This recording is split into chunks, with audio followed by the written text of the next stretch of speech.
Yo, what up? This is D Knight, and you're listening to the Pardon the Interaction podcast. My oh my, we've had so much going on. For starters, in case you missed it, we've got a new addition to the Pardon Pie family, Tara Dublin. Make sure you go follow her on Twitter at Tara Dublin Rocks. Also, pick up a copy of her book while you're at it. Make her day, The Sound of Settling. A very fun and interesting read compared to the things we talk about on this podcast. But yeah, we're heading toward the do or die time for the 2024 election. Go ahead and hit up joebiden.com. Get that man like $1 a month or something. Help his campaign staff up and get prepared to try and save our democracy. And make sure to grab like one other person you know and tell them about the podcast. Make sure they subscribe and tune in every single week. We got a lot of things coming up for you this year. We need all the support that we can get. So if you do your part and help us grow our audience, we'll do our part and help elect Joe Biden in 2024 and save American democracy. And this is the Pardon the Interaction podcast.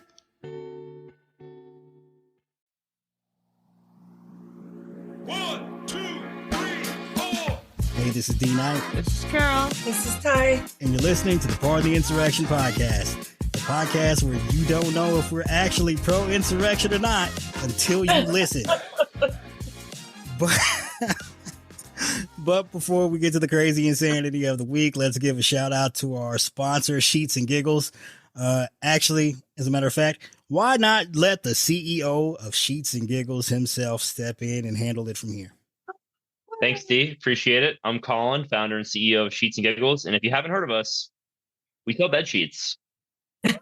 That's it. That's the whole elevator pitch. And pillows. And pillows, of course. We actually had to add the pillow specifically because I got asked too many times if I was like the My Pillow guy, and I said, "Well, not yet. We don't sell pillows." And so eventually, I had to add it into the product roadmap so I could say, "Yes, exactly like the My Pillow guy. That's exactly me." Oh my god! So that's really how you started selling many pillows. Key differences. I have to, I would say one or two key differences. The podcast yet.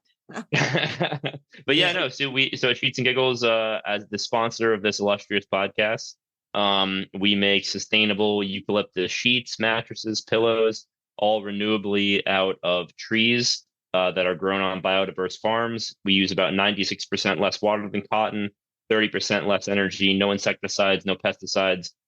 Cotton is using the insecticide that kills bird and bee populations. And uses about 16 to 24% of the world's insecticides by itself. And then, of course, versus petroleum-based products like polyester, our sheets do not leave behind any microplastics or any trace materials, are fully biodegradable. So for anyone listening who is an eco-friendly person who loves cooling, temperature regulating, softer than cotton sheets, Sheets and Giggles, sheetsgiggles.com. Directly to our audience, because we're like, what does it even matter? We're blowing up the planet anyway. And like, what can I do to say? And like, yes, sustainability in your bed attire is just as important as like getting away from fossil fuels from your cars and all that good stuff. But yeah, but also your sheets are incredibly freaking comfortable. Like they're amazing. Yeah, they're really good. Yeah, they're the best sheets I've ever had and might be the best sheets I've ever slept on. I remember when I got my first prototype, I actually audibly said, "Fuck yes," because I knew. I turned to my ex-girlfriend at the time, my ex for a reason, probably because I was busy starting a company and I was an ADHD entrepreneur. But I told her she I doesn't was take it personally. She understands. No, we're still on good terms. But I said I'm gonna sell the shit out of these. I was like, these are so good. I was like, this is gonna be awesome. So yeah, they're really wonderful. They're incredibly cooling, like I mentioned. And I always tell people, like, so for like the eco-conscious people listening, which I know your audience is a lot of, I always tell people, like, Americans think that we can like consume our way out of climate change, which we can't. So I always tell people, like, don't buy the sheets unless you need new sheets. And eventually everyone will. And when you do, choose a company that invests into the environment, that invests into its communities, and that makes products that aren't destroying the world. So polyester is actually the number one cause of microplastics in our waterways. And of course, they're all fossil fuel based polyester sheets. They're all synthetics. And 60% of the bed sheet market is polyester. So I really encourage people buying clothes, buying sheets, buying curtains, buying rugs, try to avoid fossil fuel synthetics like polyester. And so it will, over time that demand can drop down and they'll make less of it. So. Yeah, I always wonder, like, with that, are we in this vicious cycle where we incentivize the companies to destroy the environment because we keep throwing money at them? And if we stopped, would they stop? Like, what, like, who is the animus on in that cycle? I have no idea. I think it's a bit of both. I always tell people, like, and people, I think the truth is that if the burden doesn't fall on the consumers, in a sense, like, I really do think it falls on regulators, and you have to give people the right incentives to do the right things. Otherwise, if you can make $10 sheets out of polyester that are soft, people are going to do it and they're going to buy it. But you have to disincentivize that, or you can incentivize people to make renewable products with subsidies and grants and tax breaks and different things like that. But right now, there's no tax break for having a sustainable company. There's no tax break for having a company that invests, back into the environment and plants the trees United and that sort of thing. States, So we subsidize sugar and milk. It's insane. Sugar, milk, and oil. Yeah. Yeah. What is going on here? Yeah. Yeah, that's the biggest money. It's just a cycle, like if you subsidize it, they make more money. They take that money, they spend it on a lobbying department. They get more subsidies, and then you have a runaway cycle. Yes, I'm sure you're familiar with, like, what Big Sugar is doing down there in Florida. I mean, your poor state. I'm sorry, bro. Well, X state. Like I said, I got out. I'm a Coloradan now. So it's 8 years now, Coloradan.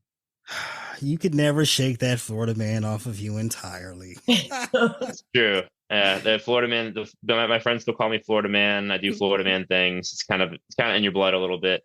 When I'm back down here, I do think the heat makes people crazy down here. I think it's like the combination of the heat and the no seasons change. So that's kind of my hypothesis, is when the seasons don't change, people lose their mind. Like a temporal thing going on there. Possibly, might I add drugs into the equation? You could add a few different things. You could add poor leadership into the equation. I think DeSantis is a really bad example for Florida people to look up to. I'm looking forward to his tenure ending out here. Well, I live in Tennessee. We're Florida light. We're like Florida without the good stuff. We don't have Disney. There's no beaches. There's no drugs. I mean, I'm not really. Yeah, but Nashville is like music Disney, right? Mm-hmm. Okay, I guess that's somewhat fair. Yeah, we do have live music. But we don't have Cuban food, which is like very disappointing. So Florida's got like a long list of things that are good and bad. A lot of places are middling places. They're kind of in the middle. Florida is just like the pros and cons are both massive lists. Yeah. And like there's a lot to love about it. So I'm not going to hate on it too hard. Like my family's still down here. Love coming down, seeing my niece and nephew. There's some messed up stuff about it. But, I mean, I know one thing about Florida that you do love. For sure. Yeah. And that is the Miami Dolphins, baby. How about knocking off those? Are you seriously a Dolphins fan? Big Dolphins fan. Yeah. Dolphins fan and Miami Heat, Miami Marlins. I always thought it was so funny how sports is like, and I actually used to say this before I realized that nobody changed their political views. But when I was younger, in my early 20s, I used to say, it's odd that sports, you never change from the time that you're a kid. You grow up with it. They could have the worst owners, the worst players, the worst culture, and you're still. I mean, in some Cleveland Browns fans, they like hire a sexual predator as the quarterback, and they're still like, "Hey, I'm a Cleveland Browns fan." We don't talk about that on this podcast. I'm a Gator girl, so. What, like just a Florida Gator? Yeah, Florida Gator girl. I'm a Gator girl. I'm a Bolts fan. It's a very strange combination of teams. Fan. I'm Florida. You're like Central North Florida. Yeah. I'm Miami Hurricanes, so my dad grew up a Hurricanes fan. I'm a Miami Hurricanes fan. It's hard to be a Hurricanes fan, man. Especially with all the Golden Canes giving us such a bad name, right, D? Oh man, hey, don't you get me started. One of the boosters tried to sue my co-host there. So oh no, that's crazy. John Ruiz. Oh yeah, we don't say his name, Ty. That's how we get. That's how. You gotta bleep that out. That's how our podcast gets our first official lawsuit. But now, can I go on a rant about John Ruiz's company real quick? Have you heard about? So it's my understanding, and I could be wrong, Life Wallet, but it's my understanding, and it could be wrong, that Life Wallet, what it does is it combs through insurance claims, health insurance claims that have already been paid from the insurer to the doctors on behalf of the patients. And using its AI, it tells the insurers which claims they actually paid erroneously, incorrectly, according to the letter of the law of their coverage policy. And then it sends a letter to the doctor's office demanding, this is all automated with the AI, right? Demanding reimbursement for that quote unquote erroneously paid claim. And the doctor's office has to give them that money back and then go after the patient for the healthcare bill that now the insurance company is retroactively denying, even though they already paid it. So for small doctors' offices, they're getting hit with these phantom six-figure bills for services already rendered. And some of them are even having to go out of business or to go into debt to pay off these insurance claims that have been denied post fact. And then patients are being chased for this money years after procedures. And then Life Wallet takes a percentage of the found revenue. I think that's my understanding of their business model, which feels like the most predatory, un-American, uncapitalist, anti-free market business model of all time. And Dan Le Batard, who I'm not always a fan of. Love Dan Le Batard. But yeah, he's my guy. He went all the way in on Ruiz when he came after me. Like, I wasn't trying to like be a part of like whatever, but I was like put into this like space of yeah. Well, you show up on you showed up on Because Miami that one time, so there was that. Oh, with Billy, yeah. Well, yeah, just like yeah, as part like the company that she was working for at the time, where she was doing some journalistic endeavors, ended up being sued by Ruiz, and they were talking about it on the show. That it was crazy. But yeah, congratulations. That's awesome. Yeah. That's awesome, though. I love Billy Corbin, and I really want to sponsor Because Miami. I think it's such a great segment that he does. Billy's become a friend of mine through the Le Batard show. I think I can say that. I think he tolerates me enough for let me call myself a friend. We would like to be introduced to Billy. I mean, I follow him on. He follows me on Twitter, but we don't like. He's a good dude, man. We've had lunch a few times, and super nice guy. Exactly the same in person as he is on the radio. Like he is one of those guys whose personality is always authentic and always shines through. And I told my fiance before we had lunch with him last time, I said, that guy I listen to on the radio sometimes? She goes, yeah. I said, you know how fast he talks on the radio? She goes, yeah. I go, he talks just as fast in real life. I was like, get ready. Get ready.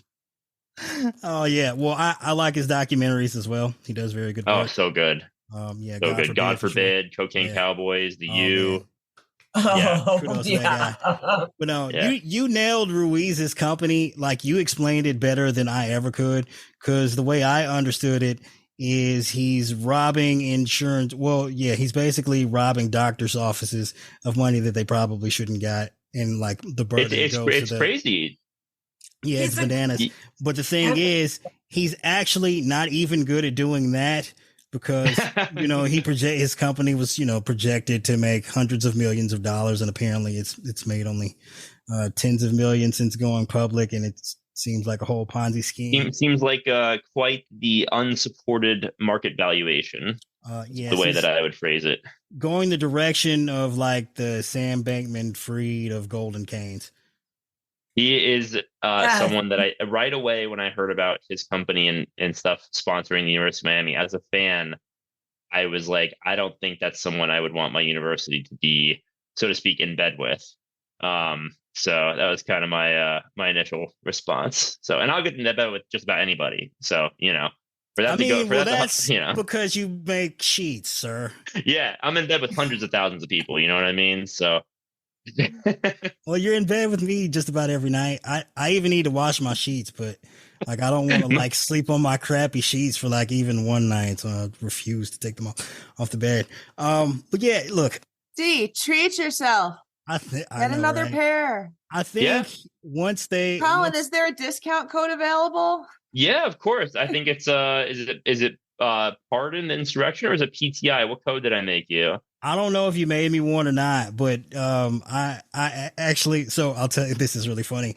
I was like, I wonder if there's a way to get like a discount for these freaking cheats for people who listen Of to the podcast. course. Well, and I just like made, I went to, I think Shopify and like made some affiliate links and put them in the show notes. I haven't even checked to see if we've sold any through the affiliate links. I just wanted to make sure people would get a discount. But then what also happens is, again, I know you're a big sports fan, and every time the Dolphins win, you drop that promo code. And like, yeah, go get this. Of course. Every time that it's my favorite thing to do on Twitter is just, I used to tell people that Twitter was for sports, politics, or finance.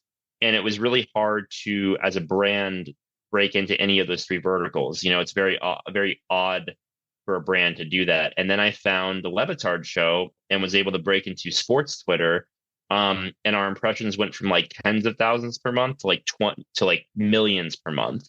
And it was awesome to see that growth in that channel. And now I'm sad because it's kind of dying. Which makes me really sad. Yeah. Tears. I mean, I see you using Threads a lot now, which is great. I do and I think it's a great platform. I mean, it's honestly just like a Twitter clone. So what's not to love about it? Well, it's Twitter minus some features, but also minus some riffraff. Dude, as someone I built a company, I care deeply about the user experience of my products. I've been through Techstars, which is an accelerator that I've seen a bunch of technology companies go through it. I've mentored these companies. I was at a technology company prior to founding Sheets and Giggles that also went through Techstars. That's raised millions of dollars. I care so much about user experience when it comes to a product, whether it's software, hardware, or consumer good. And the fact that Twitter has completely trashed their user experience, seemingly purposefully, and the one thing that gets me more than anything is that they had a perfectly good system for upvoting comments and replies, right? So when you replied to something, the best stuff, the most liked stuff would rise to the top of the replies. And you could see interesting things, funny things, insightful things that the community voted on. And now it's just a sea of shit from anyone who has $8 a month in their pocket who wants to promote their crypto or their book or their scam or themselves or their ego. And it's just endless blue checkmark $8 burner accounts that are just hot taking like, yes, haha, like amazing. And I'm just like, oh my God, it's completely destroyed the user experience to where I have a huge amount less enjoyment on going on Twitter now. And it seems so intentional to elevate people who pay for elevation instead of elevating good content. It would be like if Reddit allowed people to pay for their posts to reach the top 25 of Reddit and get hundreds of millions of impressions. It would kill the platform because people wouldn't, they wouldn't find the organic content valuable anymore. Yeah, that's exactly what's been happening. Really frustrating for me because that used to be one of my main social outlets too, and political, and just I don't know, maybe I got way too wrapped up in it, and it's maybe in a way Elon Musk did me a favor by helping to kick my Twitter addiction. He broke everyone's dopamine cycle. Yeah. Yeah, but it's also going to keep us disconnected from world news. I mean, it already has. It sucks. I'm like, now where do I look at news? I mean, I'll find other things. Not bad. But me and Dee are pretty active on Threads, and the community there is pretty supportive. I also find the community there to be a lot nicer overall, generally. Although I think that will always change over time as the user base grows. But I don't think there's going to be any platform that can mimic the insanity of Twitter, and that was before Elon, but Elon has definitely sent it to another level. But yeah, you're absolutely right. He spent $1 billion, not to buy a platform, but to buy an audience and then tank whatever was useful about the platform that the audience was using. And we just don't have time to get in. Like there's a whole, yes, there's more than we could possibly cover, in one conversation about that. But so earlier you were asking like why we even began a podcast in the first place. Well, I would say it's something similar to maybe Elon's intentions with buying Twitter, right? Except for, I mean, ours are slightly more wholesome. We like democracy and we like freedom, and we don't express that through platitudes. We try and express that through presenting a fairly informed and sensible point of view, mixed with some, I would say, some rather slightly inappropriate humor from time to time. So D and then me. Yeah. I mean, I don't know how you felt, but I'd say really the impetus for the podcast was January 6th, right? You know, I'm at work and I'm like seeing these horrible things on the news, and I'm like, why isn't anyone doing anything? And this is crazy. Our capital's under attack. We're about to have our entire legislative branch murdered in a coup. Why won't someone stop it? And then the conclusion I came to, like, you know, a couple of months later, is that in large part we are living what seems to be a stable existence, except that it's mostly dependent on sheer luck. It's mostly dependent on norms, right? And people keeping those norms and not violating the shit out of them. Well, people do tend to violate them. We're just lucky no one's managed to successfully go so far as to end our democracy, but they came close that day. They can, and they're gonna, dude. 2024 is gonna be a fucking nightmare. I'm so. Yes, so you understand why we're doing this, because we were like, oh, I wonder how the media will attempt to put this into perspective that will like enlighten the public discourse and put us on a course to repairing our, and they failed. And they were like, well, I guess we got to do it ourselves, huh? So here we are. Instead, they're like, we're definitely going to lose the Senate. Be like, oh, I don't see that. That's true. Yeah. Why are you saying that?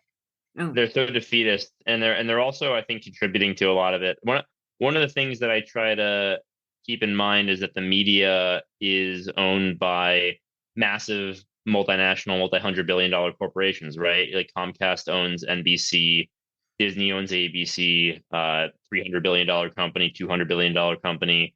I think Time Warner did own CNN until last year. Now it's Discovery Warner, right? Or Discovery, whatever they're called now. And, you know, of course, News Corp with Fox, but that's a different animal altogether, because that's like actively like a different charter in terms of what they're trying to do. The other three companies are trying to like keep calm, keep markets calm, keep people consuming, keep people happy and positive for the most part, or at least what the positive is maybe normalized. They're very establishment type stations. Well, I would say so they try to keep people engaged more so. Yeah, engaged and for the most part not panicked. At least not as much as they can. And so that, I think that tends to, like, when they report about climate change, they don't want to panic people. And when they report about politics, they don't want to panic people. And when they report about the way things are, they don't want to panic people, because panic's not good for Disney's business model. Panic is not good for Comcast's business model. And so that's kind of what I try to funnel it through in my head when I watch the news on those stations. So I don't really expect them to do very much in terms of like sounding the alarm bell and letting people know that things are not going in the right direction. And so I'm glad that you guys took it upon yourselves to actually, you know, get out there. I fantasize about doing this all the time. I have so many projects and things in the fire already that, like, it feels like maybe one too many things for me to add to my my to-do list. So kudos to you guys for finding the time and working it in. I mean, it's certainly a commitment, but definitely not nearly as much as starting, I don't know, a consumer product business. Like, it's challenging. Don't get me wrong. I mean, that's keep your day jobs, because it can be stressful, but I love it, man. Like, I encourage anyone listening or you guys even, to start your own business, because it has been truly one of the greatest gifts, you know, that I've given myself in my life. And, you know, not just me, but all my early customers. We did a crowdfunding campaign to bring the company to life in 2018. And there were 3,000 people that paid, you know, $100 each and helped bring the company to life. And I feel such a bond with those people for helping, you know, bring my dream to life. So, highly encourage you guys and all your listeners to start your own business. I think it's if you can, it's a wonderful privilege to be able to take advantage of. Well, you're definitely an eloquent and insightful gentleman. I hope you start your own podcast one day. And if not, there's always the potential that you could run for office one day. We need more good people out there doing the That's hard the work goal. of raising money and dealing with lobbyists. I'm 33 right now, so I got a little bit more time, but I'm looking at races right now. I own McIntosh2024.com and McIntosh2028.com.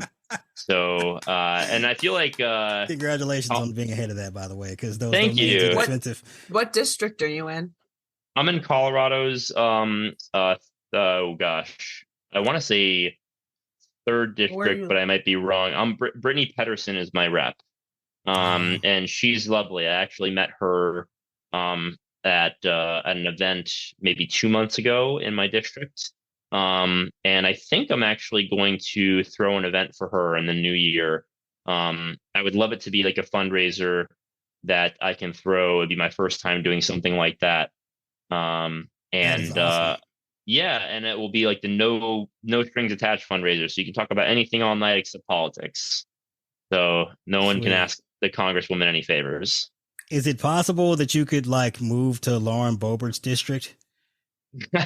A lot of people suggest that, but Adam Frisch, I think, is running against her again. I know. I hope he wins, even though I don't know much about him. I hope anyone besides her wins, because she is I don't know if the devil incarnate is too strong, but it is shocking to see the type of people that we elevate in this society. It's funny you say that, because you brought up a sexual predator who was signed by the Browns, and maybe he wouldn't have a record if he had just called Lauren Boebert. Dude, she like, I feel like I'm living in like a simulation when I see the headline, like Congresswoman Boebert kicked out of Denver theater for like jerking off her boyfriend, and I'm like at Beetlejuice, and I'm like, is this a real like this is like a CNN headline? Like I don't think I actually said jerking off, but like that's a little vulgar, but like, you know what I mean? Like it's like, yeah, it's hard to. I feel like I'm being vulgar, but I'm describing what the Congresswoman did. You know what I mean? Yeah, and she just gets a pass by the same people, that the hypocrites who would, condemn anyone else for that. And they're like, but it's okay though, because she's like a good Christian. Dude, I saw the funniest tweet. It was like, "Well, we're too woke to jerk off your boyfriend in the theater now. Like, can't fucking have fun anymore." Like, it was like, I feel like that's exactly the conversation. Is like, "Oh, we're just fucking too woke now. Like, people can't have fun anymore." It's like, no, dude. Like, people can't commit public sexual acts.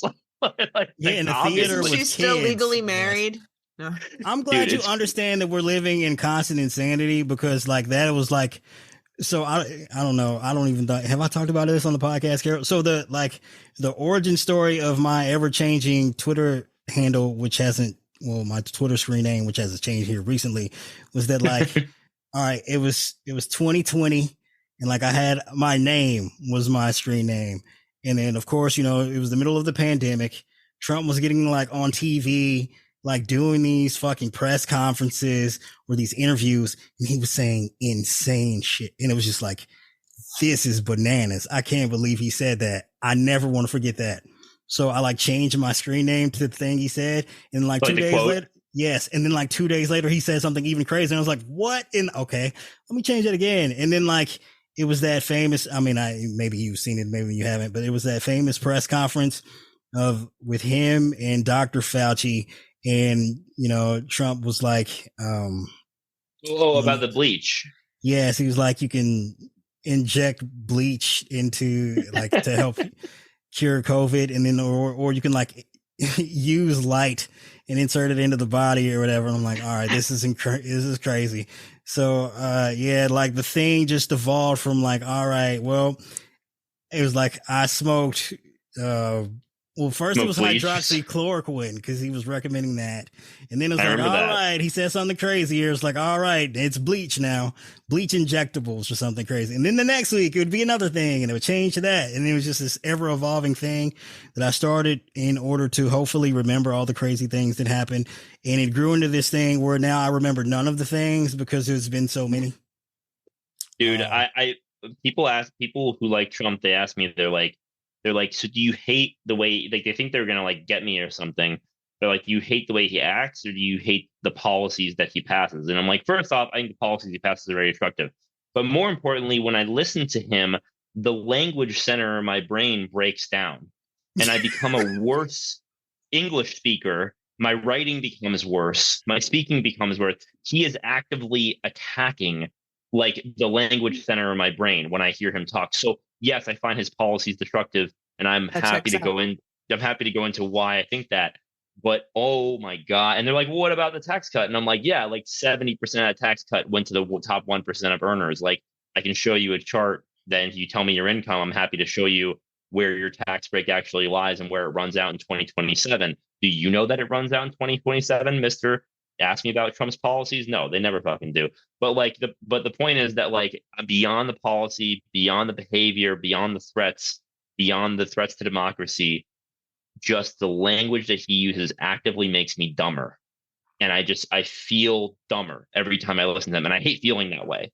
And so if I could just not hear him ever again, I would be so happy. I'd be so happy. I would listen to Shane Gillis do his impression of him all day, though. I don't know if you've heard that yet. The new comedian that had the Netflix special. Oh, I've heard it. It's better than mine. I have like dude, limited fake. Oh, no, better than yours? No. Thanks. Is Gil. yours any good, D? Or are you gonna embarrass yourself? Oh man, don't make me break it. I haven't done it in a while because I've been Hillary. Yeah, I gotta warm it up. All right. Hillary Clinton, Barack Obama.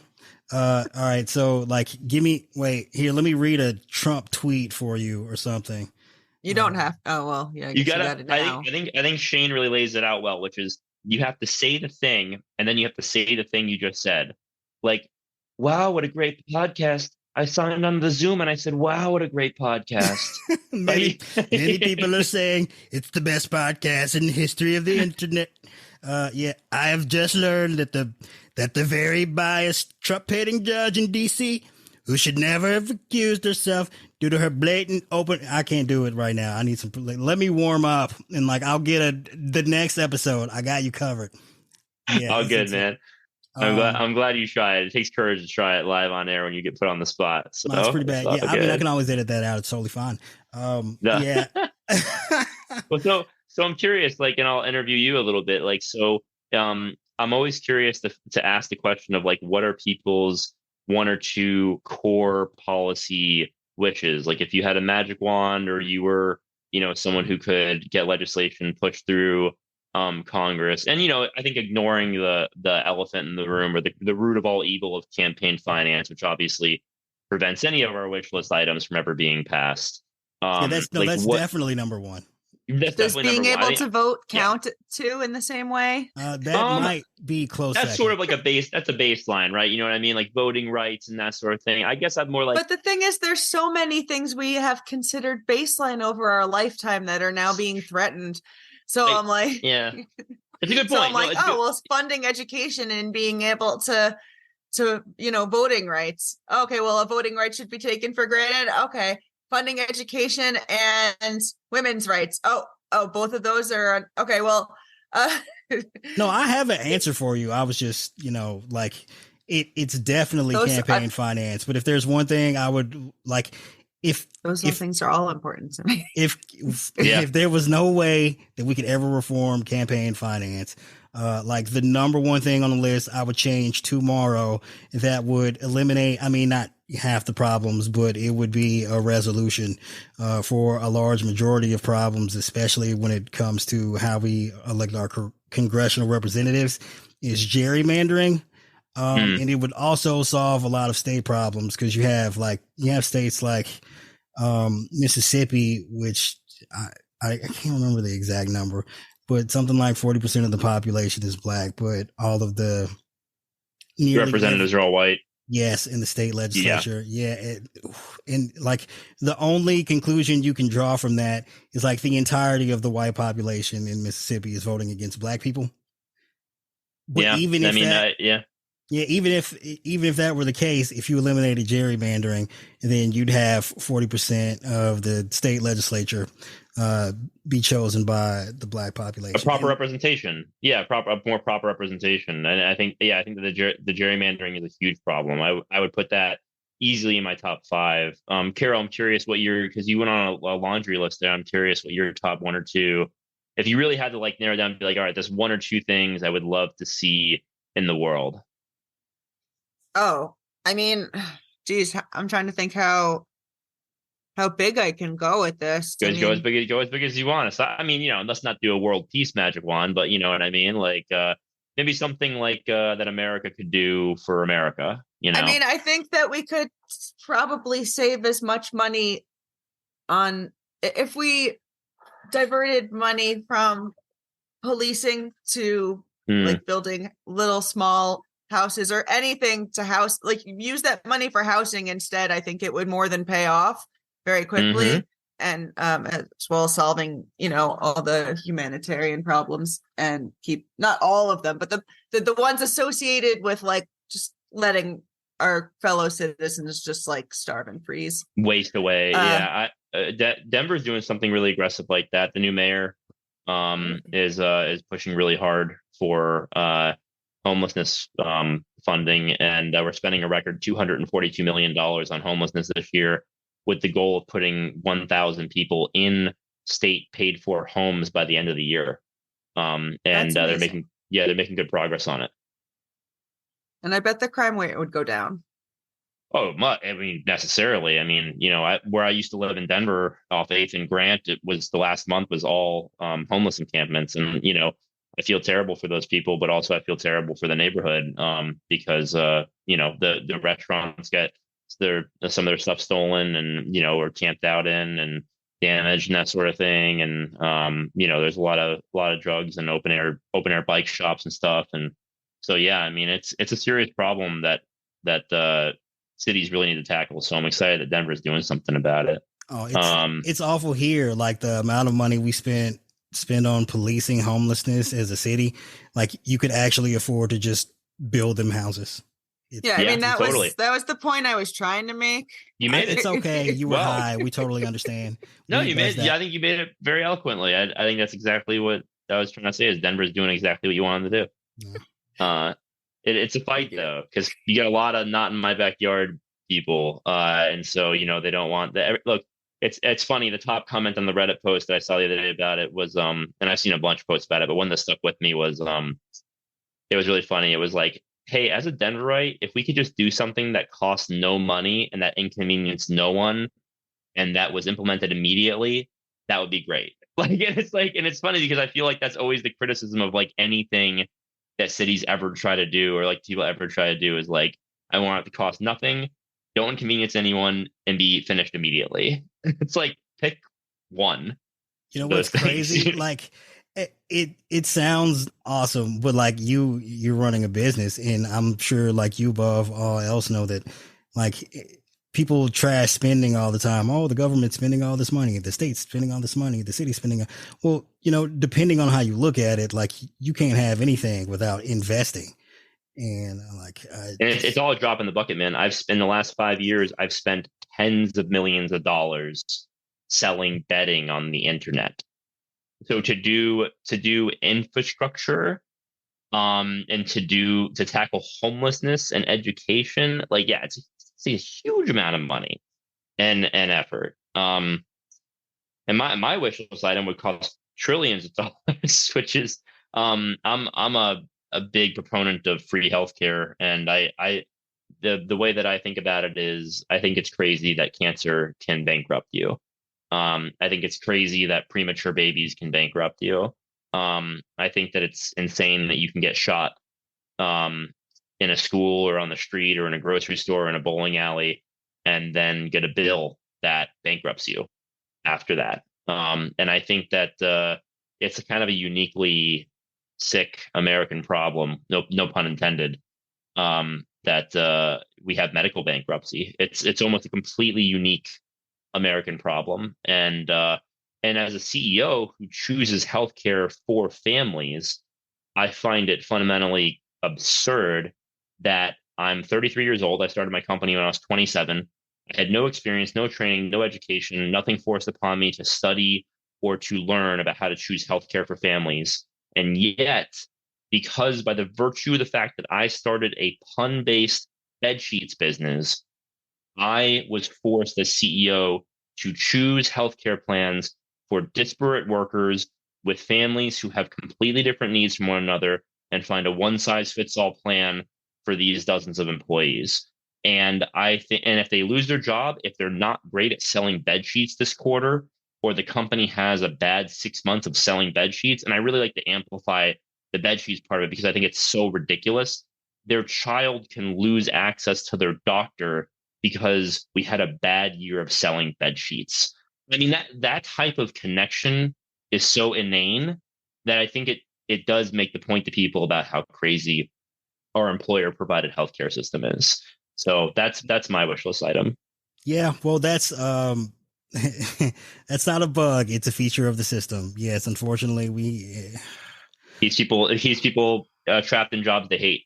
Yes, absolutely. And sadly, our economy largely runs on that. I mean, I wish there were, look, we're talking about large scale problems that one individual can't solve. And this is like why we're like, hey, when you vote for a president, just like vote for a president that's going to move you in the right direction, because no single person can fix all of this, especially not in like it would take dozens of presidents moving things in the right direction inch by inch over the course of a lifetime to get in the direction we need to go, because there are so many counterbalancing forces who have so much to gain from keeping the system the way it is, if not breaking it further, that like you can't it might be impossible to solve again unless we change things like you said with campaign finance, gerrymandering, and get people in office who aren't incentivized to maintain the status quo. So take the money. Yeah. I think the thing that really frustrates me above all else is that I see this frustration with you online too when you tweet about some people, is the conversations that I want to be having are about why it makes sense to move away from employer provided healthcare, why it makes sense for a society to invest in education long term, why it makes sense to provide people with sick days and with livable wages, and why we're subsidizing those unlivable wages by paying for food stamps and other things that companies use to pad their bottom line. Those are the conversations that I really want to be having. I feel like the Overton window in the United States is so far to the right that all anyone ever wants to talk about is should we arm the teachers?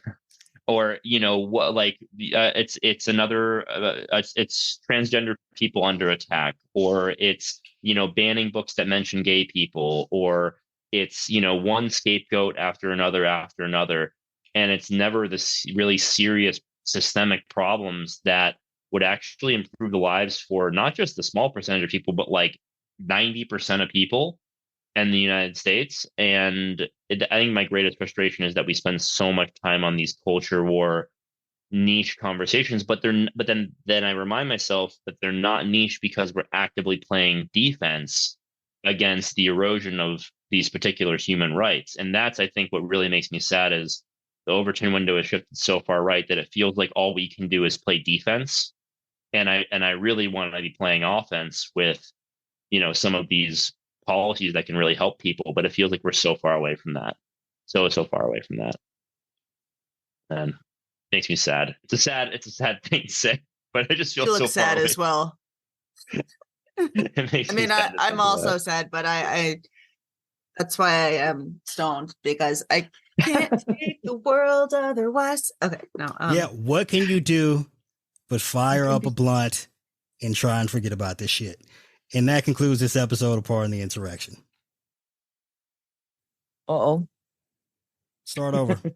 Oh, wait. Okay. No, but Colin, you are seriously awesome. Like, you are really in the fight, and you hold things down and you stand with your principles. And that's not something that a lot of, the sponsors, the people out here or whatever can say. And I really respect you for that.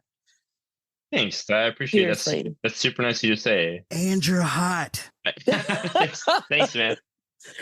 You told me he's married, okay? Engaged. And he's like engaged. 40 years too young for me. So Yeah, well, so Ty's okay with like a 25-year age difference, but she usually goes the other direction. Yeah. Got it. No, I appreciate that. And that concludes this episode of Pardon the Insurrection.